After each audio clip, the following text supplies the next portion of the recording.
Hola, buenas tardes. Buenas. Hola, hola. Sí, pueden habilitar su audio ustedes, ¿verdad? Sí. Sí, Bueno, ¿quieren que los calle o se quedan hablando? Como usted quiera. Que luego Peregrina hace mucho ruido. Muchas gracias. Hala, ¿eh? Qué greñas, joven. Sí. Así estaba yo, pero mírame. No, yo no. Acabo de No me lo regresar. pienso, no me lo pienso cortar. Yo recién regresé de irme a cortar el cabello. No sale nada. ¿Y a dónde fue? Pues a una estética, pero con cita y así con medidas de seguridad, según. O sea, no había gente, nada más que los que están a esa hora citados. Ay, ay, ay. No, pues yo ya lo traigo muy largo. Sí, imagínate de aquí a que entremos. Y voy a estar como una semana sin cortármelo. Así le ya mañana, Cordy. Ni te van a dejar entrar. Voy como Benito Juárez peinado. Así. Tanto. Así, de heavy. Bueno, pues ya vamos a empezar. ¿Cuántos son? Apenas 5, 4. Solo me avisó Mariana que no podía entrar, los demás no sé. Creo que Rafa de segundo tiene Olimpiadas de Química también, ¿no? sí, ¿Cómo están? Bien. bien. Bueno, por ahora. Este, ¿Ya funciona bien su internet? sí, mi celular no está conectado a nada. Sí, Vaya, profe. más una exageración, 80 megas, pero bueno. Creo que el que tenía 30 o 20, creo.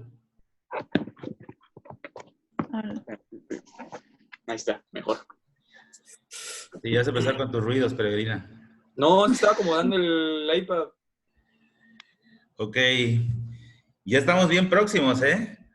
Aquí. Que no vamos aquí, obviamente, no creo que vamos por acá. A acabar ya hasta al Porfiriato. ¿Dónde nos quedamos? Como por aquí, ¿no? Cuando llegué, yo me acuerdo, y nos quedamos en 1862 después de que termina la guerra. Ah, nos quedamos en el conflicto de la Guerra de Reforma, ¿no?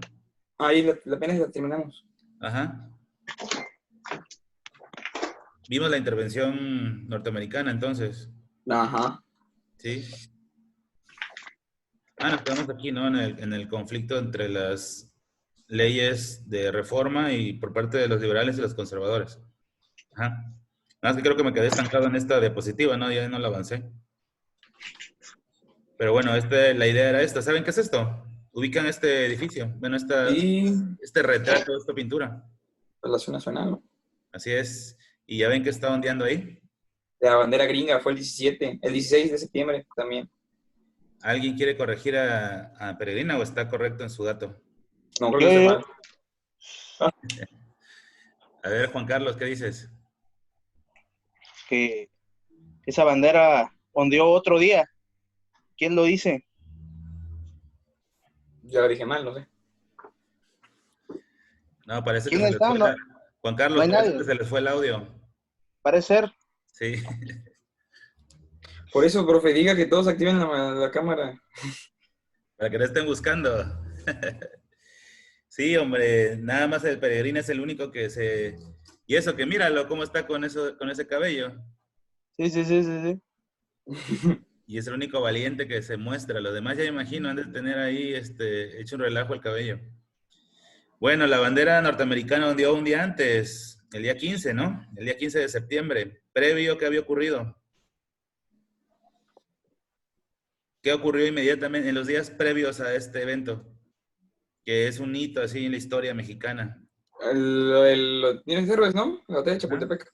La batalla, ajá, la batalla del castillo de Chapultepec, que 13 de obviamente, septiembre. ajá, que obviamente a pesar de ser un acto heroico y todo lo que queramos decir, pues al final de cuentas sucumbió el ejército mexicano y los norteamericanos ya, acuérdense que el castillo de Chapultepec estaba en las cercanías de la Ciudad de México, cuando la Ciudad de México no tenía la dimensión que hoy tiene.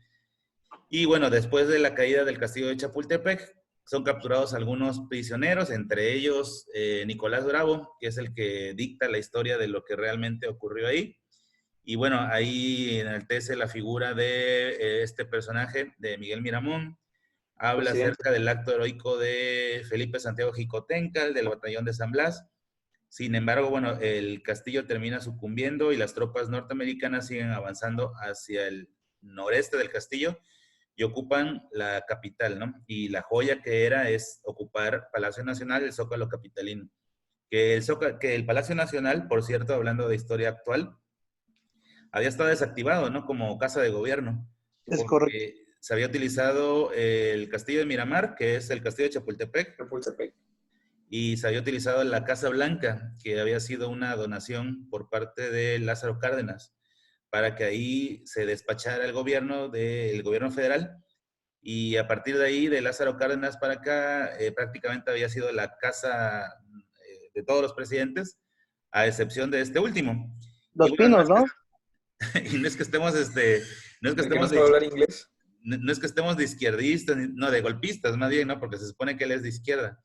Pero el argumento que utiliza es que él no quiere el glamour y lo ostentoso que es la Casa Blanca. Imagínate la Casa Blanca comparada con Palacio Nacional.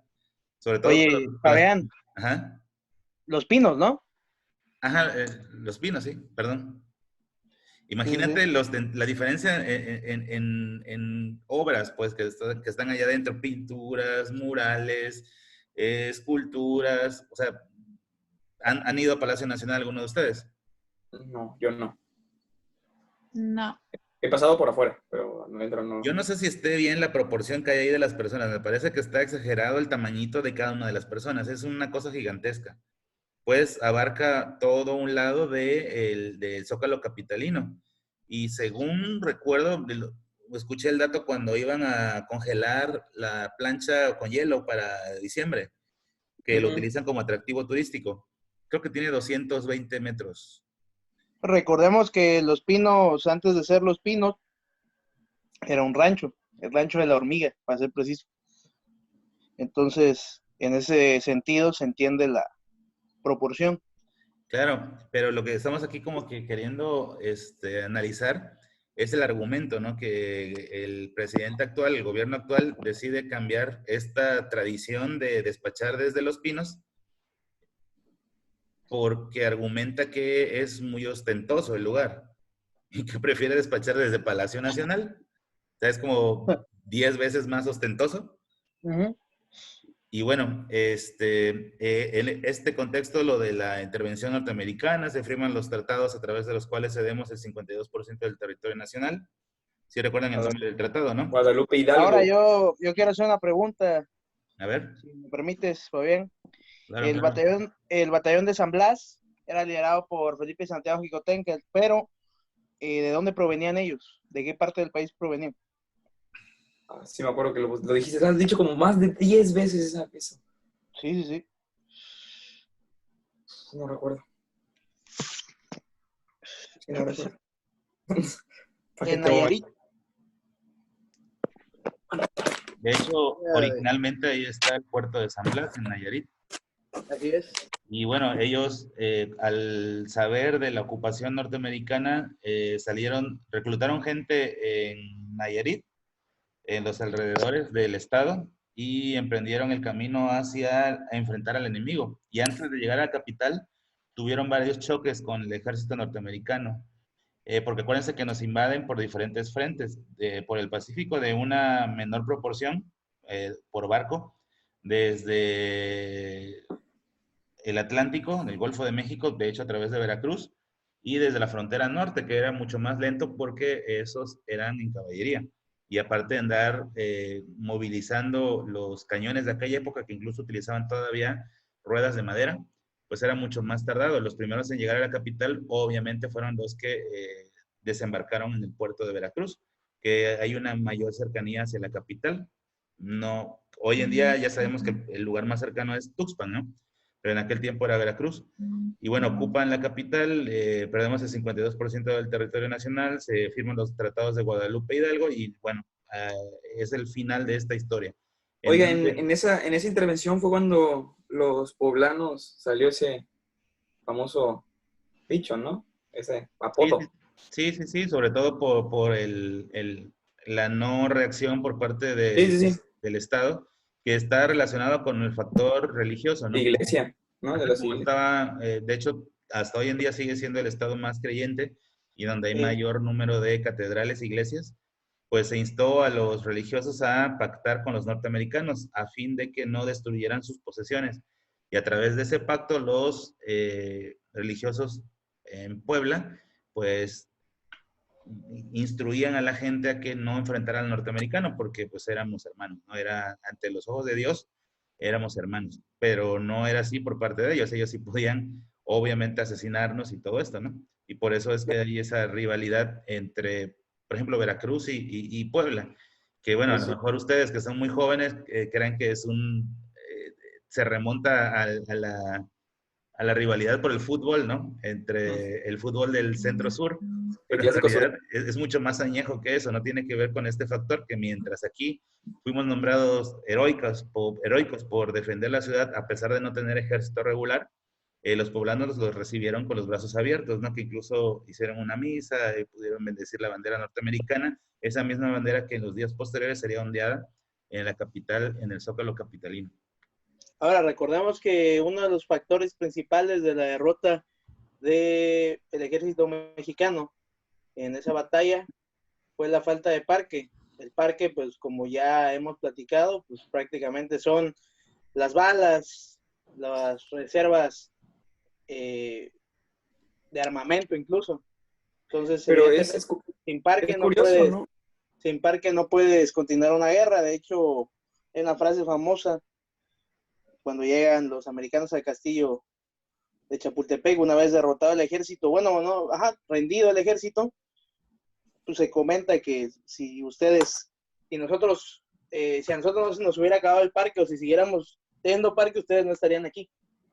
Entonces, es realmente importante. ¿Por qué? Porque, como dijo Fabián, el batallón de San Blas llegó, pero llegó al castillo, pero tuvo que enfrentarse, tuvo varios enfrentamientos antes.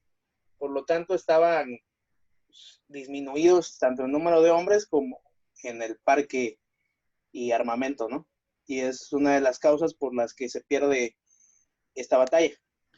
Pero es curioso, ¿no? Que si se nos perdió, que aquí a falta de parque perdimos y estábamos en nuestro propio país, ¿no? Sí, claro. Pero recordemos que seguíamos sufriendo las consecuencias de un país ordenado de manera centralista. Por lo tanto, y aunado a que los caminos o los viajes eran muy largos, pues no hubo tiempo de pedir refuerzos en ese aspecto. Sí, y también recordar que Felipe Santiago Jicotencal, de hecho, había sido herido en semanas previas debido a un combate previo que tuvo con el ejército norteamericano. Y bueno, todos estos factores contribuyeron a que no pudiéramos impedir la defensa del país y que Estados Unidos tomara el control de la República. Bueno, se firman los tratados de Guadalupe Hidalgo y luego transitamos a este proceso. De las leyes bueno, hablamos de las leyes de reforma que involucró incluso una guerra civil, una guerra intestina, una guerra interna entre los dos bandos, que a la guerra de reforma también acordamos que se le conoce también como la guerra de los 3 años, porque abarca justamente esos 3 años, ¿no? Aunque muchos piensan que se prolonga más allá de ese tiempo, pero los momentos de mayor, donde mayor estuvo enfrentado a los dos bandos fue entre 1858 y 1861. Y bueno, recordar que las leyes de reforma eran de corte liberal y que se oponían a lo establecido previamente por la parte conservadora. Recordemos la ley Lerdo, la ley Ocampo, la ley Juárez, la ley Lafragua y la ley Iglesias, y que la contraparte de esas leyes pues serían las leyes de corte centralista, ¿no? Las 5 leyes. Y que en este proceso ambos bandos, tanto liberales como conservadores, tuvieron sus grupos de apoyo. Por parte de los liberales estuvo Estados Unidos y concretamente el presidente de los Estados Unidos, Abraham Lincoln, y por parte de los conservadores tuvieron el apoyo de las potencias europeas, movidos por el interés de no permitir el expansionismo norteamericano, además apoyados por la figura internacional del Papa en su momento, que era Pío IX. partido no ven. Ajá. Oiga, profe, ¿puede meter a Balá? Me está mandando un mensaje de que está en sala de espera. Ah, Por favor. gracias. Bienvenida, Balán, te estábamos esperando. Bueno, entonces vamos a arrancar con todo esto. Las leyes de reforma, entonces quedamos que es ese enfrentamiento entre las dos ideologías, liberal y conservadora. Y después de las leyes de reforma, pues obviamente nuestro país queda disminuido, queda diezmado, queda expuesto, y esa guerra interna, esa guerra intestina entre los dos bandos sería aprovechado por un enemigo extranjero. Este mismo fenómeno se ha repetido muchas veces en muchas otras partes del mundo. Eh, por ejemplo, hablando de los griegos, ese enorme esplendor de los griegos, hablamos de la filosofía clásica. Nada más les recuerdo algunos personajes como Pitágoras de Samos, Tales de Mileto, Sócrates, Platón, Aristóteles, una megapotencia en todos los sentidos, militarmente hablando. Tenían a los espartanos, por ejemplo, a los atenienses, la formación militar que hasta muchos siglos después prevaleció, era la que habían implementado los griegos, primero con los hoplitas o la gente de a pie, la infantería. Después incorporaron dentro de sus filas la tradición asiática del caballo, y ahí aparece la caballería, la artillería que era bien diferente a la artillería moderna, ¿no? Que incluso utilizaron estos mecanismos, estos aparatos mecánicos como la catapulta para atacar al enemigo, estos barcos trirremes que podían girar rápidamente. Nadie creía que los griegos algún día fueran a caer. Eran los mejores en todo, en el arte, literatura, oratoria, política, filosofía, estudios en astronomía. Y una guerra interna los debilitó. La guerra entre las dos más grandes potencias griegas. Me estoy refiriendo a Esparta versus Atenas.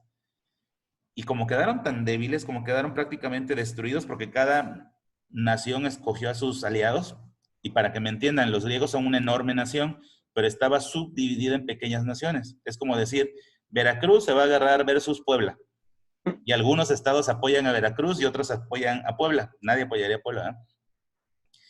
Entonces, prácticamente todo el pueblo griego se vio involucrado en el conflicto. Quedaron tan destruidos entre ellos que una nación nada más estaba expectante, viendo lo que ocurría y esperando el momento. Y esa nación era Macedonia, la Macedonia de Alejandro Magno. Este Alejandro Magno que había sido instruido, por cierto, por un filósofo griego, me refiero a Aristóteles. Y eso bastó para arrasarlos y destruirlos. Y vean este ejemplo internacional de cómo las naciones extranjeras muchas veces se aprovechan de estas guerras internas para poder avasallar a los pueblos y a los enemigos sin la menor resistencia. Y eso es un poco lo que aprovechó el Imperio francés en los años posteriores a la ya diezmada nación mexicana por los Estados Unidos. Aunado al conflicto de la guerra interna entre liberales y conservadores, pues prácticamente nuestro país estaba endeble, estaba frágil.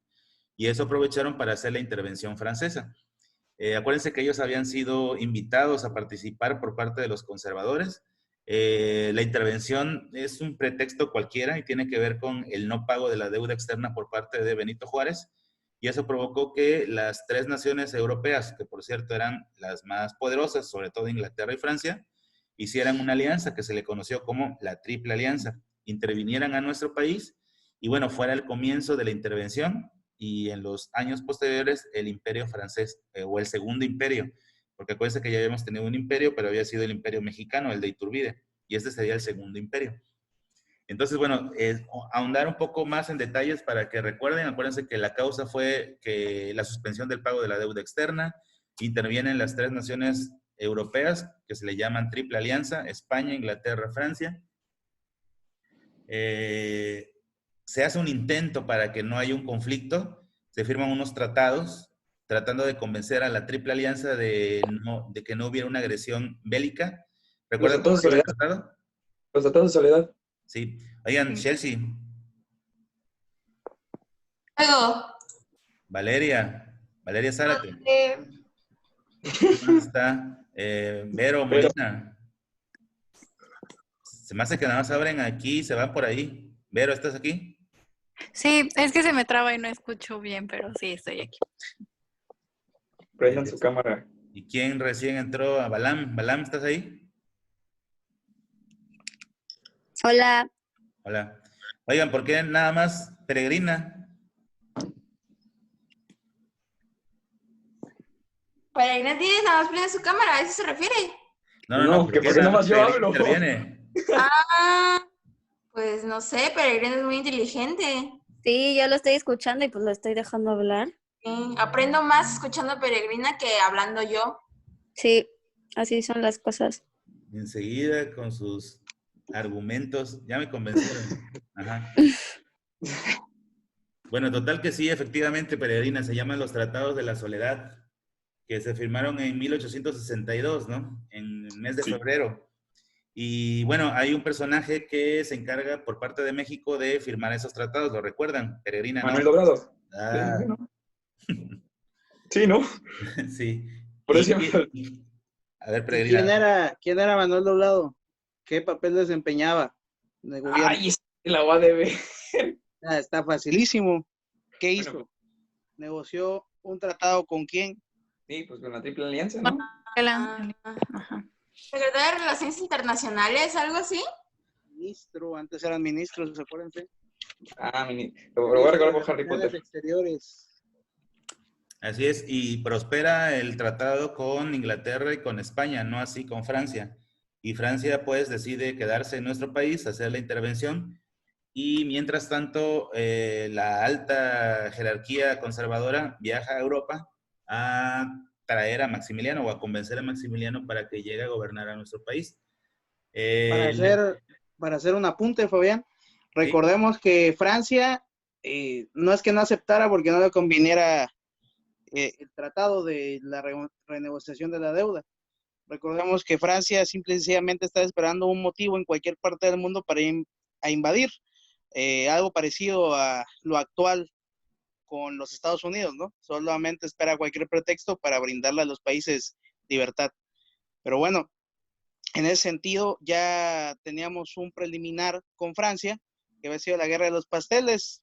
El motivo por el cual invadir México era muy poco, ya que se pagaba la deuda y listo. Sin Y era una embargo, pues, deuda. había un interés en Francia en entrar a México, cosa que al final pues no prosperó. Entonces esta era otra oportunidad para entrar a invadir México y no solo eso, México era un paso más para llegar a la verdadera pretensión francesa, que era evitar el expansionismo de Estados Unidos y convertirnos a toda América o a gran parte de América en una colonia francesa. Pensar que a lo mejor esto hubiera evitado el desarrollo de la peor plaga de la humanidad históricamente, que son los gringos, quién sabe qué hubiera sido mejor, ¿no? Así es. Peregrina, no hables, por favor. Bueno, te voy a silenciar. Ok. Por parte de la Triple Alianza, ya bien dijo Peregrina que el negociante es Manuel Doblado. Y de hecho, Juan Carlos, es preliminares de la Soledad, ¿no? Así es, por eso se llama Soledad de Doblado a esta localidad de Veracruz. Recordemos que llegaron más que nada al puerto de Veracruz, pero el clima era insolente para las pieles delicadas europeas y Por tuvieron el que ir a un miedo a lugar, enfermedades tropicales, ¿no? así es, entonces tuvieron que ir a un lugar donde hubiera menos mosquitos. Oigan, ¿quién era el encargado o quién fue el encargado de hacer de firmar estos preliminares por parte de las potencias europeas? También hay un nombre, Fue, bueno, no sé si estoy bien, pero ¿no fue Juan Prim o no? Ese no tuvo nada que ver. ¿sí? Sí. Ah, bueno, es que no sé. Español, por cierto. Él a nombre de la Triple Alianza hace la negociación, pero fracasa la negociación con Francia. Y bueno, se retiran ingleses y españoles, pero se quedan los franceses y en las semanas y meses posteriores llegarían muchos más efectivos franceses para enfrentar al ejército liberal, porque recordar que los conservadores mexicanos decidieron unirse a los franceses.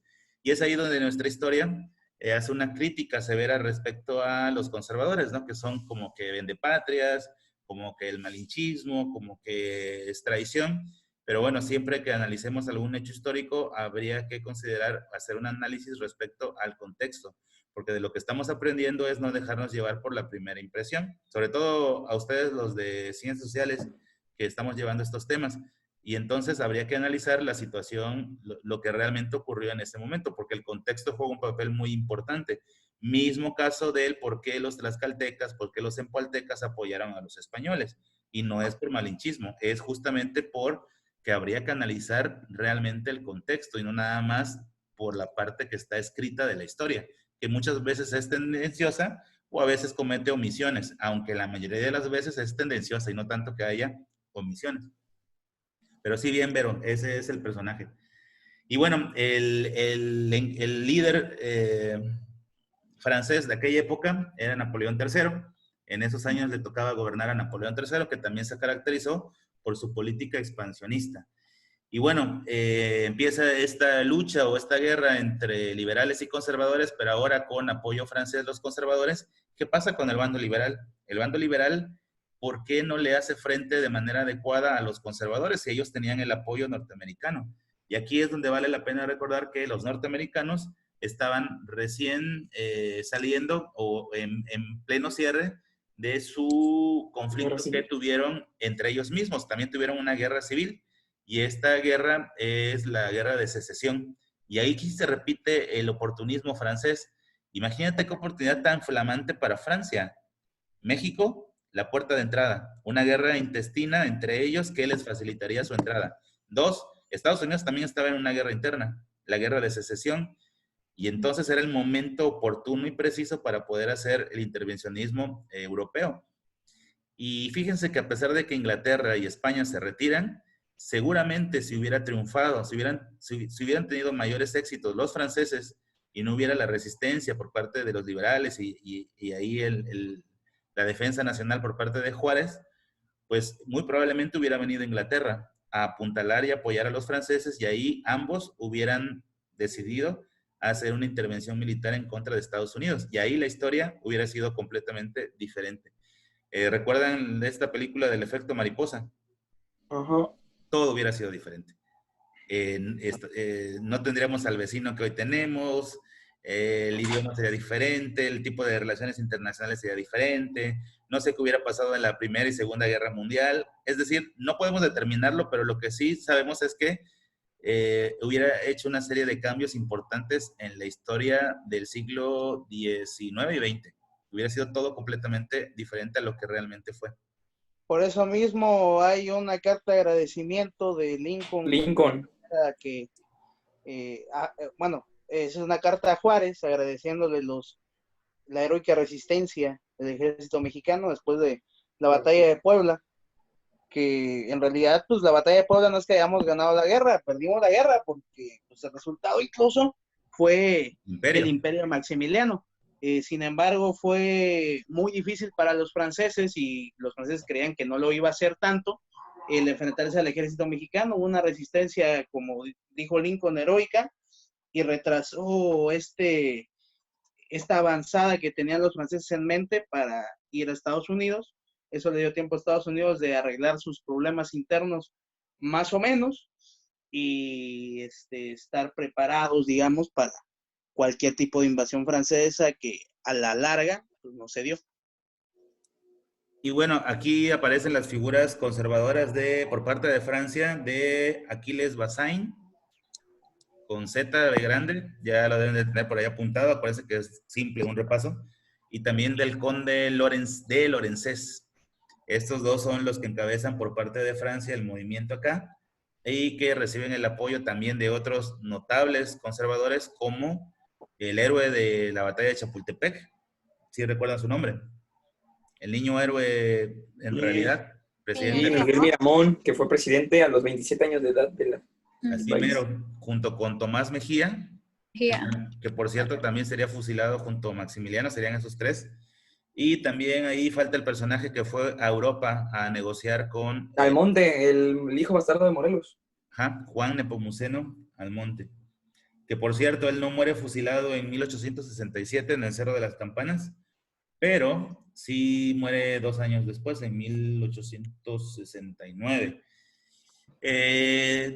algo digno de destacar de este momento, y a propósito de que casi nos toca en el día, hoy es día 6, ayer día 5 de mayo, bueno, las armas mexicanas se visten de gloria con el triunfo sobre los franceses ese día 5 de mayo de 1862, en la batalla de Puebla, y a los alrededores, ¿no? Porque la batalla incluye incluso una lucha en los días y horas previas en Atlisco, y culminaría con la victoria en Puebla, Puebla, en donde el encargado de la defensa de la ciudad era Ignacio Zaragoza, y el jefe de la caballería Don Porfi. que le brinda el triunfo y la gloria a Zaragoza es en realidad Porfirio Díaz, ¿no? Por cierto, es importante mencionar que hay un desacato, ¿no? Un desacato Sí. por parte de Porfirio Díaz a las órdenes de Zaragoza. La estrategia de Zaragoza era defender y resistir lo más que se pudiera.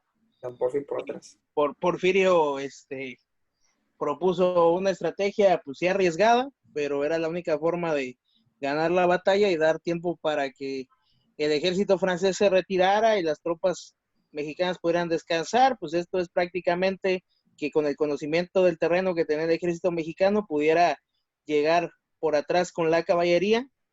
Porfirio desacata la orden de Zaragoza. Zaragoza estaba muy molesto, por cierto, porque el desacato en el ejército es algo penadísimo, pero pues a final de cuentas funciona y se gana la batalla. Ahora a mí me gustaría ahondar en entender el furor que causa el 5 de mayo en Estados Unidos. Pues es por lo mismo. Y no tanto en México, ¿no? Les hablaba de la importancia que para ellos tuvo esta batalla porque evitó que el imperio francés fuera por ellos, ¿no? En ese sentido, yo nunca he considerado que el 5 de mayo, a pesar de ser una fecha célebre aquí en México, nunca he considerado que deba ser considerada como una fecha patria como tal o una fecha tan célebre. Acá lo único que sucedió es que le ganamos una batalla al mejor ejército del mundo, si es para celebrar. Sin embargo, se está perdiendo como siempre el enfoque y el contexto. El contexto es que México fue heroico porque no estaba preparado ni siquiera para ganar una batalla y la ganó por todas una serie de circunstancias que, como decía Fabián, el efecto mariposa, que fueron desembocando en el resultado favorable. Sin embargo, y consecuencia de la vaga planeación ante las crisis que ha tenido el gobierno desde tiempos inmemoriales, México acabó o terminó cayendo ante un imponente imperio francés y con ayuda, sí, de los conservadores, que también habría que hablar a fondo de por qué hicieron lo que hicieron, pues Francia impuso su imperio acá en México. No les duró lo que hubieran querido por circunstancias también ajenas a los intereses que tenían en primera instancia. Sin embargo, para los gringos sí es una fiesta, pero recordamos que los otros 364 días del año tenemos en las calles a gringos pidiendo que los migrantes se vayan a sus casas, pidiendo el bloqueo de las fronteras, siendo racistas. Entonces, no hay que perder ese enfoque y no nos vayamos atraídos por la mercadotecnia de que el 5 de mayo es un día histórico para nosotros. Es un día memorable, sí, porque fue una gran victoria, pero si lo quieren ver en una metáfora deportiva, ganamos el primer tiempo y en el segundo nos reventaron con todo. Sí, y es también el momento histórico, ¿no? Porque Estados Unidos justamente estaba debilitado por esa misma guerra interna, esa guerra de secesión, y entonces estaba frágil, tal vez igual que nuestro país. De hecho, por eso es que en un primer momento los conservadores doblegaron a los liberales, porque no pudieron seguir recibiendo apoyo norteamericano los liberales. Y de hecho se justificó a Abraham Lincoln diciendo esta situación, ¿no? Que ellos tendrían que resolver sus asuntos internos. Cuando le piden al Congreso de Estados Unidos el apoyo económico y el utilizar el ejército, pues argumentan que ellos están muy ocupados en su guerra, en su propia guerra, como para poder intervenir en un conflicto que no era directamente de ellos, ¿no? Entonces, bueno, ese dato así. De hecho, Fabián, por eso, o sea, esa es la razón por la que no se ratifican los más de 30 tratados que había suscrito el gobierno liberal con Estados Unidos a cambio de ese apoyo. Que por cierto es una blasfemia que en estos momentos estemos dando una clase de historia y que estemos mencionando lo que acabas de decir. No sé si lo entendí bien, pero si hubiera aceptado Estados Unidos y el Congreso y Abraham Lincoln la propuesta mexicana de los liberales, de Juárez concretamente, pues, vaya, eran todas condiciones favorables para Estados Unidos. Es un auténtico vendepatrias, con las condiciones, con los tratados que se harían a favor de los gringos, nada más a cambio de que recibieran apoyo militar y poderle hacer frente, ahora sí, de una mejor manera a los conservadores. Afortunadamente ese conflicto interno en Estados Unidos y a la debilidad que ellos tenían y a la recuperación económica que estaban enfrentando, pues obviamente se vieron imposibilitados de poder acceder a esos tratados que el gobierno liberal de Benito Juárez, y que en muchas cosas no precisamente las propone Juárez, ¿no? Pero sí el grupo de sus allegados y de los liberales, ¿no? Y hay que mencionarlo con todas las palabras, ¿no? Porque esta es una historia crítica, esta es una historia contada, que por cierto es una aberración ahora que están las clases en línea, el modelo de historia de México, ¿no? En donde, o sea, ¿han visto eso? Haciendo una defensa del gobierno actual, haciendo una crítica súper severa a los gobiernos anteriores. Me refiero a las clases televisadas y a las patrocinadas por el Estado, ¿no? Entonces, bueno, no, se trata de hacer una historia crítica, ¿no? Y por eso lo estamos diciendo. Volvemos al juarismo, ¿no? Sí, por eso es tan fan, ¿no? Y ahora hay una presión y una pequeña comparación. Se les dice vendepatrias a los conservadores, sin embargo, en el tratado que hicieron, donde se firmó el protectorado y por tanto el imperio francés, México conservaba la soberanía tanto del territorio como de su gobierno y por tanto de la sociedad. En los tratados que firma Juárez, entrega prácticamente concesiones territoriales e incluso varias sillas de consultores del Congreso, lo que implicaría que gringos estarían dentro del Congreso tomando decisiones. Ajá. Tomando decisiones por abajo del agua. Entonces, pues si vamos a tachar de vendepatrias a unos, pues también a los otros, ¿no? Unos de facto y otros metafóricamente, ¿no? Sí, y bueno, de hecho, Abraham Lincoln muere en 1865, ¿no? Cuando ya está en el poder Maximiliano. Y bueno, acuérdense que es asesinado en el Teatro Ford, en donde le dejan la frasecita esta de Sic semper tyrannis, así siempre a los tiranos, por parte de un radical, ¿no? John Bott, creo que se llamaba. Sí. Ajá. Y bueno, eso es lo más importante de la intervención. El gobierno, la gestión pública de Maximiliano es otra cosa aparte, que también es complicado hablar porque en la historia de bronce, en la historia mexicana, obviamente ellos son los traidores, ellos son los conservadores. El gobierno de Maximiliano es sumamente conservador y retrógrada cuando en realidad pues implementaron una serie de medidas muy innovadoras para su época, hacer reformas en todos los sentidos, educativos. La emperatriz Carlota asume lo que hoy vendría siendo la primera dama, ¿no? De hecho, de ahí viene la tradición donde hay una inmensa capacidad de prestar ayuda a los más necesitados, toma ese protagonismo, además del que ejercía su esposo, ¿no? Se hacen reformas en lo político, en lo económico, siempre copiando el modelo europeo y el modelo francés. De hecho, ellos son los precursores de los modelos de programas sociales que sí funcionaban, no como los de ahora que regalan dinero, ¿no? También los derechos para los trabajadores. Sí. Ajá. También ayudó al sector indígena, ¿no? En cierto punto. Sí, con los programas sociales, en efecto.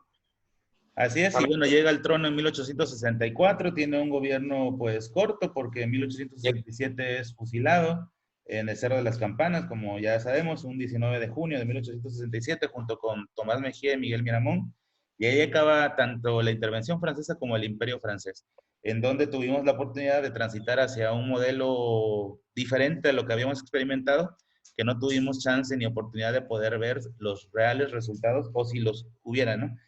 Y bueno, todavía tendríamos otros conflictos más con Estados Unidos, ¿no? La parte esta del chamizal, donde nos quitan ese territorio en 1864 con el imperio francés. Que al final es de vuelta. Ajá, de ahí vendría un proceso que se le conoce como restauración de la República, que sería el tema que vamos a ver a continuación. Y que yo no sé qué restauraron, porque la República nunca, ¿eh? Por eso está en primer plano el señor Porfirio Díaz, aunque no les gusta la historia de México, porque la historia de México pone como el restaurador a Benito Juárez. En realidad fue